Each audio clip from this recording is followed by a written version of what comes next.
Hey guys, good morning. So today I'm with Kuya Jan, we're with Red and Amy, and then at the Apple.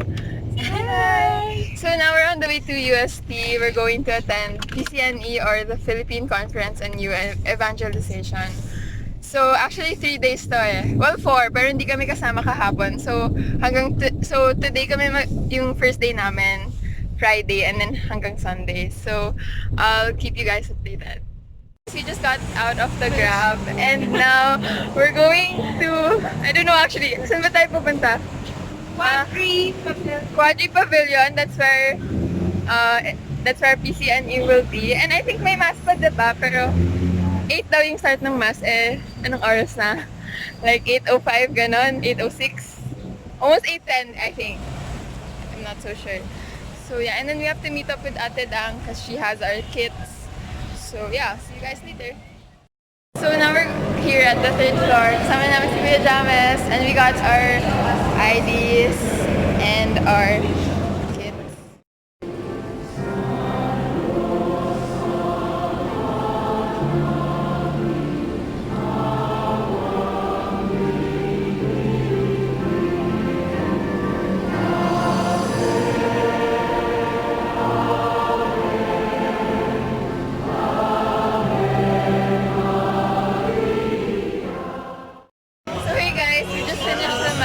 Naglipat lang kami ng seat. So, dito na kami sa ground. And then, ayun, dito na kami malapit sa altar. So, dami ni picture dyan. So, baka mamaya kami. Ayun.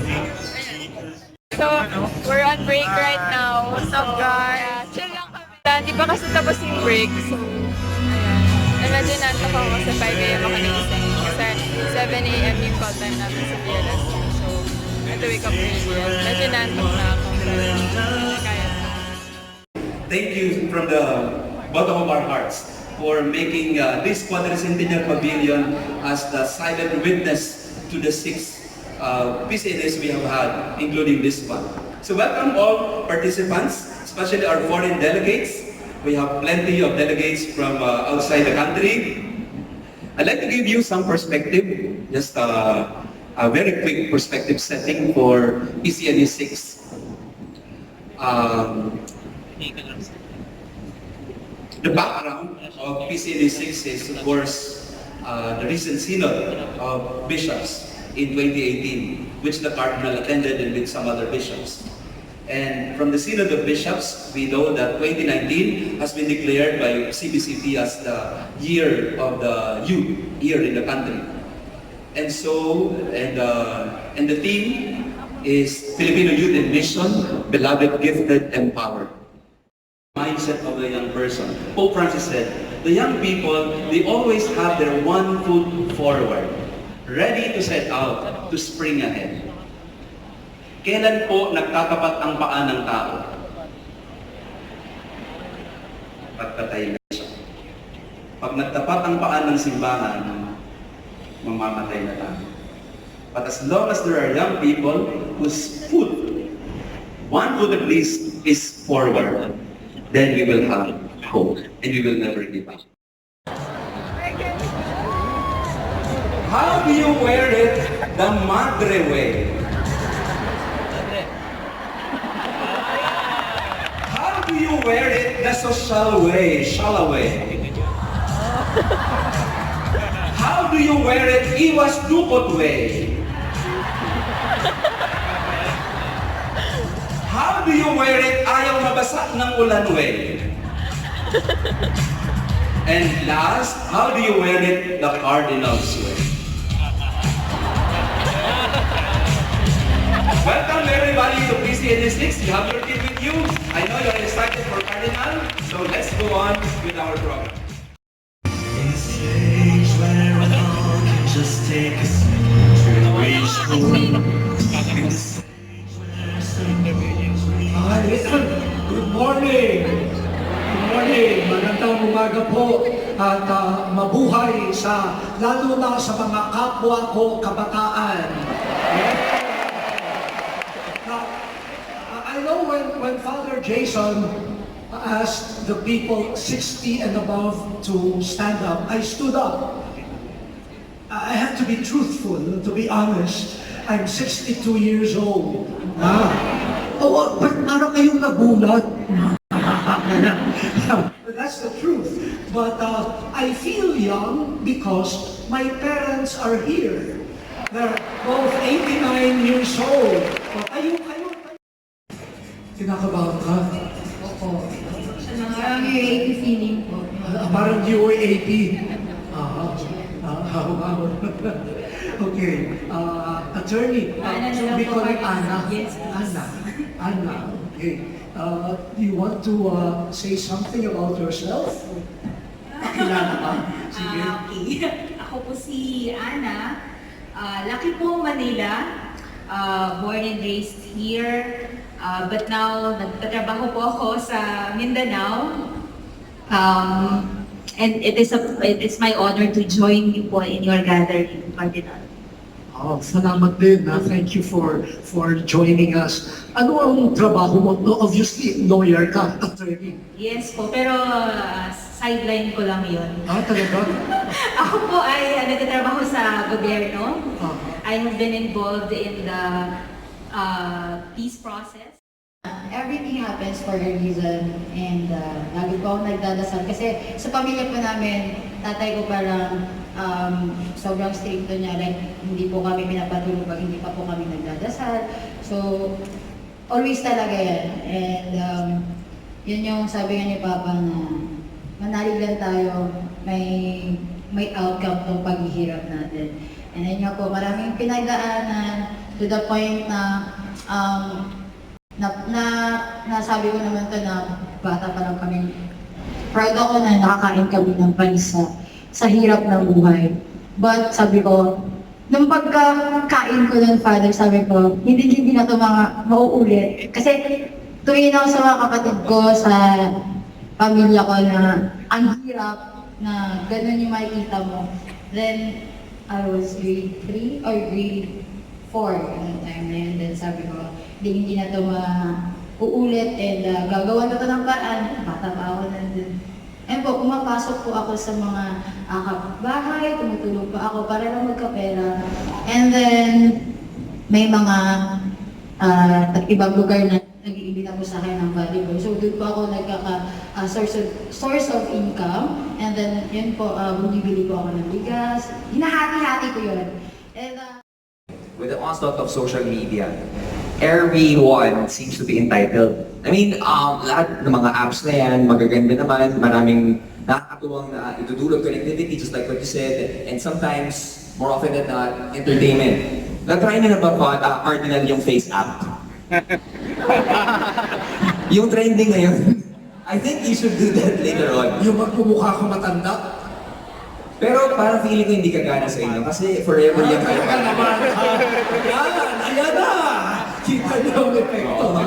Pero yun, ang bad effect naman nun is everyone has a certain voice, pero hindi naman lahat required to, you know, to have that certain argument. Kasi yung mga voices na yun, nagiging noise lang.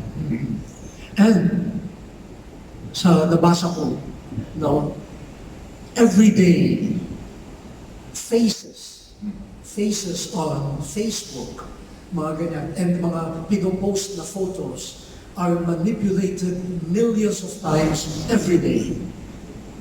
What is happening to the face? Ang sagot na kay Riz magsalita ka. Oh, Riz, you're only 18 years old. Wow, bata-bata mo, ha? Talaga. Sige, hindi na dyan. Sino ba dyan? Ayun. There's something that I'm stressed about and I can't do anything about it, then I'm going to place that in God's hands. 2003 when I was in the military, and I'm a convert from Judaism. So as I told the evidence in backstage, if he has any money he wants me to keep for him or anything like that I can do for him, I'm still Jewish, so... Austin, huh? But no, one of the things that is probably the most touching for me in my life was just recently I found out there was a movie that came out in America called Unplanned, which is the true story of a woman who used to work for an abortion clinic and she had a conversion and she left the clinic and she has a movie now that's out in America. And in that movie, I got into discussions with my mother, and I found out that I was born out of wedlock. I was born to a young Jewish mother and my Christian father. And when my mother found out she was pregnant, my father paid for her abortion. And my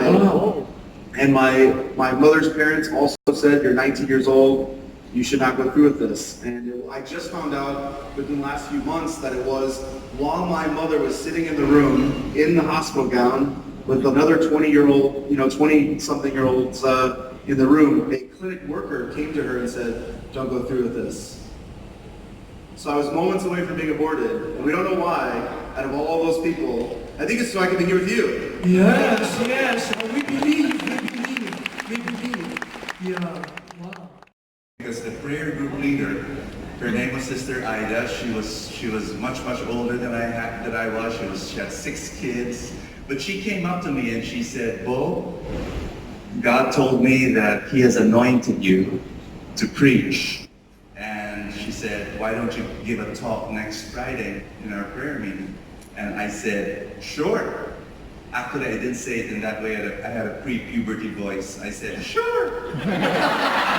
and I went home and I got all the Bibles at home, and I got my pad paper, started writing everything I wanted to talk about God. And then that Friday I gave my talk, and everybody said, "Wow, Bo's gonna give a talk, he's 13.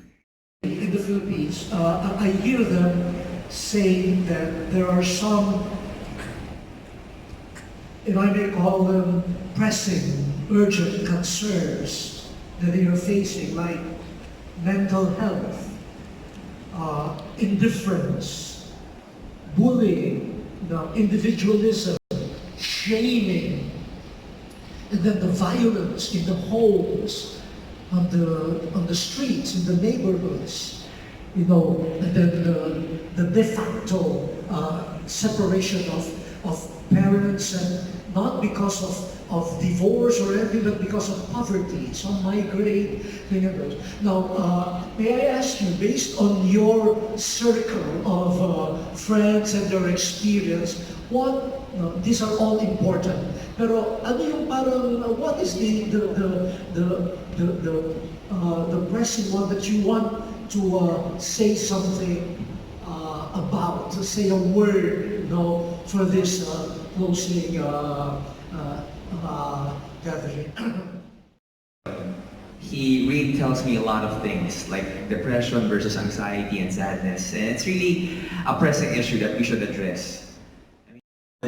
From other people's stories of myself, my friends, random people I meet, is that when you look at someone, you don't know what they're going through at all. Like, they could be having the worst day, but they're just faking a smile. They're trying to look strong in front of the other people because they don't want people to think that they're weak.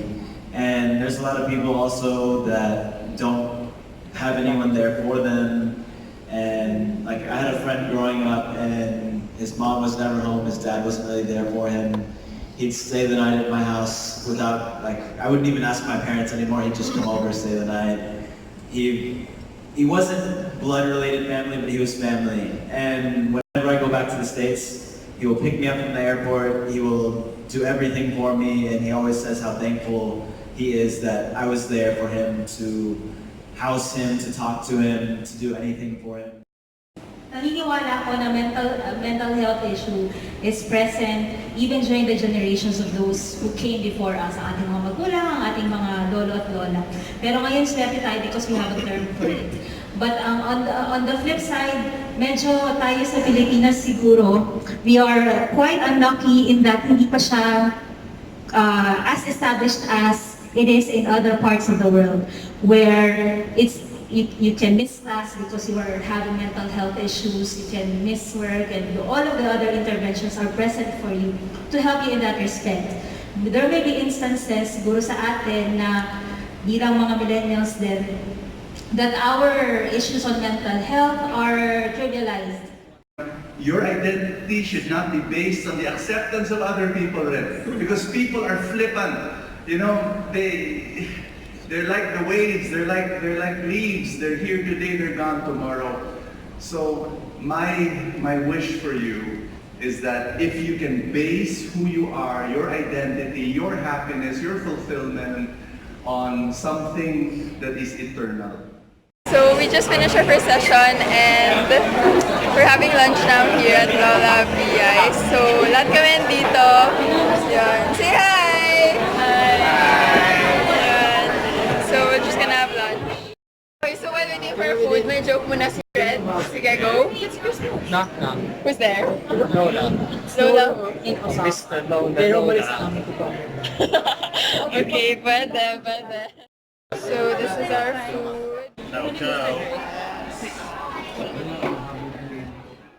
Kakatapos lang namin mag-lunch. So, Sarap ng manok ni Lola. oo, sobrang sarap. Lahat kami same order eh. Tapos ngayon si Trevor, tsaka si Amy, bibili na lang ng coffee.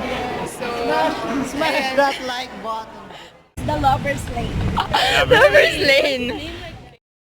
So, din na kami ulit. Papahinga before the next session starts. Actually, first session pa lang sobrang ganda na. So, excited na kami for what's next.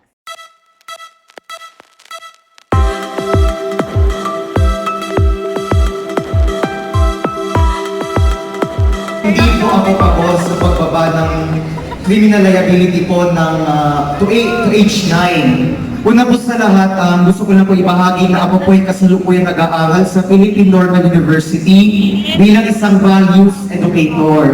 So, isinusulong po namin ang pagtuturo ng tamang pagpapahalaga ng mga kabataan. Natin ang mula sa aming paraiso.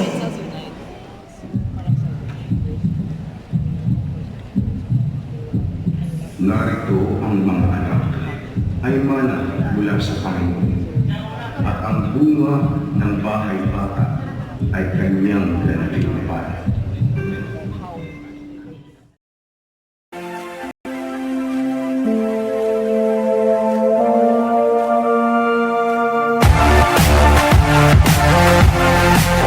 Pero po kasi sa kanila mga magulang ko yan eh. Huwag mo na daw magjowa kasi uso daw po yung ganun. Kasi nga yung mga babae ay, alam mo na malapit sa tukso. Para po sa akin, para maiwasan yung ganong unwanted pregnancy. Malaki po talagang tulong yung support po ng magulang para po mabigyan ng guide yung mga bata. Okay lang po na magkaroon ng relationship at the early age, pero at the same time yung mga magulang po talaga ay nandun pa rin parang naka-guide. Tsaka,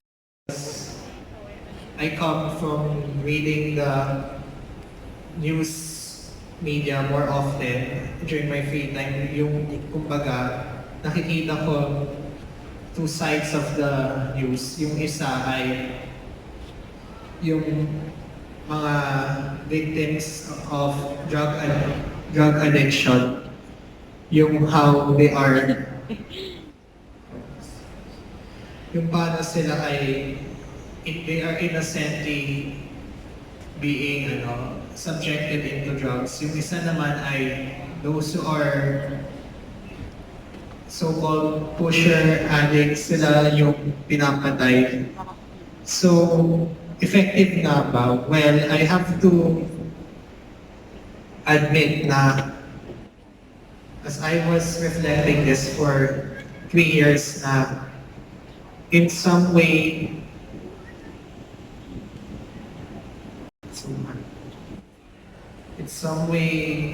yes, in some way no.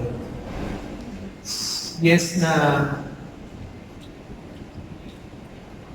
the campaign against illegal drugs is ongoing, na may mga seminars, there are formation series in the church, the state NGOs na we have to put aside illegal drugs. In mga schools, universities, they also have the random drug testing para in a way na ma-alleviate yung problem na yan. But on the opposite side, the more na nangyayari itong mga EJK ay parang the more na lumalala ang drug problem. Sabi nga nila, bakit mo huhuliin ang mga maliliit na isda kung di mo uunahin yung mga malalaking isda. Tama po. Yes. So, and then,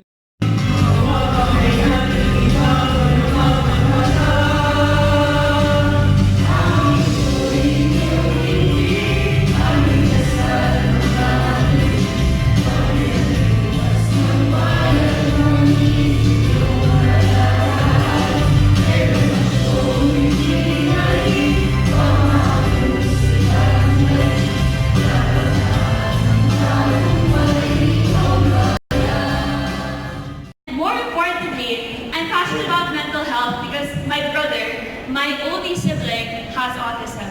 Now, can you raise your hand up if you know what autism is? Do you guys know what autism is? So if you guys know what it is, it's basically a mental disorder, and these kinds of people with autism, they don't really know how to interact socially like any other normal person. Grown in faith, and that's something beautiful that I think all the nuns and priests know about. The more you share, the more you're going to grow in the faith. And so I encourage all of you to share, but also to be joyful. Don't be boring Catholics. No one likes boring people. So I encourage all of you to do something with your friends. Start something in your city, in your parish, and get involved. Get involved. Nothing bad is going to come out of getting involved and helping your friends grow in faith. So yeah, and thank you so much for having me. Share may give you a general figures of Vietnamese society in which the young people are influenced by the globalization process and is playing the key role, truly in our society. And in fact, it's a truly large topic with many related issues such as economy, culture, environment, and etc. So much of what I called the no ideaness.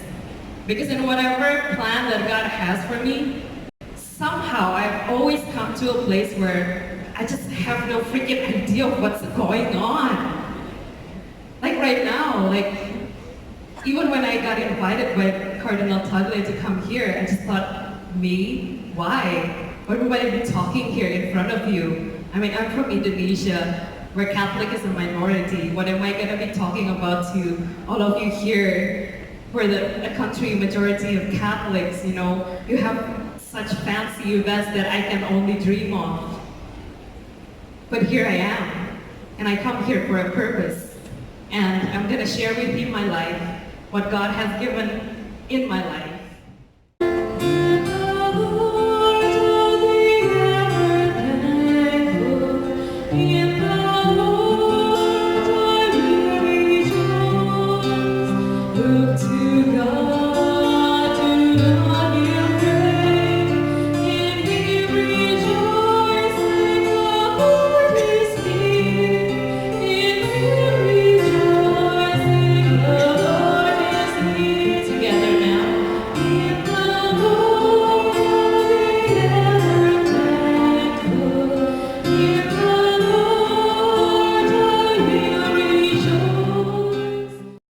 Connectivity through virtual reality. They are all important. But the sharing of our global friends today, pray the rosary, spend time in the chapel, be open to grace as you run the race, and the certainty that God's love is abiding. Globalization has a name for us, and that is the love of God. Thank you. Thank you for bringing that message. And through the love of God, the Philippines will go global.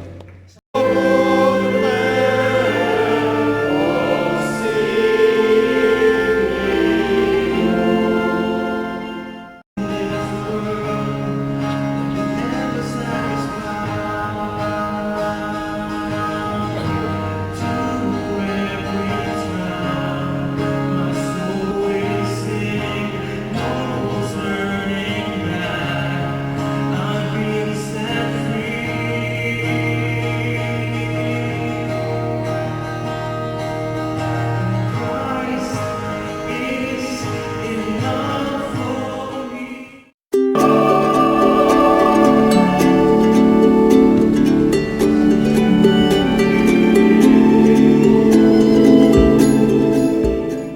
we just finished. We just had evening prayer. Basically, we just had some songs, readings, tapos may nag-share ng testimony. So, ngayon pauwi na kami. And, yeah. So, this basically concludes our day 1. So, how was it? How was day 1? Life-changing. Life-changing, yes? Agree? So, this is us after day 1. Okay pa ba lahat? May day 2 and 3 pa tayo. Yes? But parang thumbnail nyo na. Anyway, so nag-book na si Amy ng Grab. So, nintay na lang namin. Tapos, we'll get dropped off at DLSU and then... Smash that like button! And then, uwi na rin kami. So, yeah. Bell button to get more videos and smash that like button. Okay, so I'm gonna... Be part of the army or I don't know, any army or something. Any army. Okay, so I'll end the vlog here and then I'll see you guys again tomorrow. Mahirap mag-book ng Grab, tapos hinintay pa namin ngayon. Tutor kami ni Ate Apple ng konti lang. Konti lang. What's up, guys? Ate Apple, ano na to? This is the arch of the century. Dito kayo pumapasok? Kakapasok dito sa US. Yes. Kapag graduate na rin kami, dito